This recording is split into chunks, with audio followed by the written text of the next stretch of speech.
Have you ever noticed that when an effective leader walks into the room, they energize those around them? Something about them brings confidence and creativity to their team. And then, sometimes others have quite the opposite effect. They might walk into the room and people might get defensive or feel drained, or they might feel confronted. It's as if all the air gets sucked right out of the room. Now, why is that? Energy attracts like energy.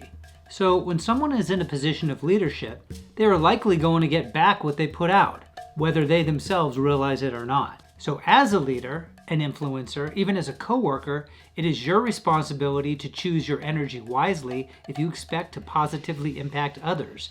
The key word here is choose. A great place to start is by focusing on solutions. By putting a goal in front of your colleagues, they become a part of your vision and feel involved in the process. The more you ask instead of telling, the more vested they'll be. So get excited. You can influence people just by being clear and optimistic about your message. And bring that energy to a meeting, and you'll find people lining up to be a part of your vision. So what's next? Don't be afraid to jump into the trenches. The leaders who roll up their sleeves and work side by side with their team are the most influential and respected. Ivory towers are archaic and don't really serve anyone.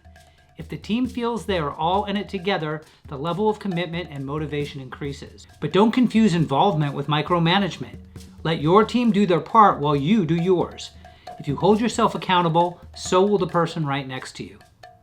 Once the goal is achieved, then what? Celebrate and acknowledge your team. Leave the Monday morning quarterbacking for later. There'll be plenty of time for analysis. Before going on to the next big project, include your team in the reflection process. Be open to their views and interpretations even if they differ from yours. You might be the one making the final decision, but you won't be the only one affected by that decision. If they feel heard, they'll trust you moving forward. So who would you rather follow? A manager or a visionary? A boss or a leader? Well, remember that answer the next time you expect people to follow you.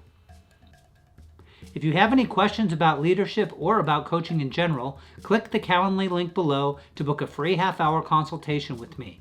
For a free business assessment, be sure to click on the second link and put my name, Peter K. Weiner, on the form.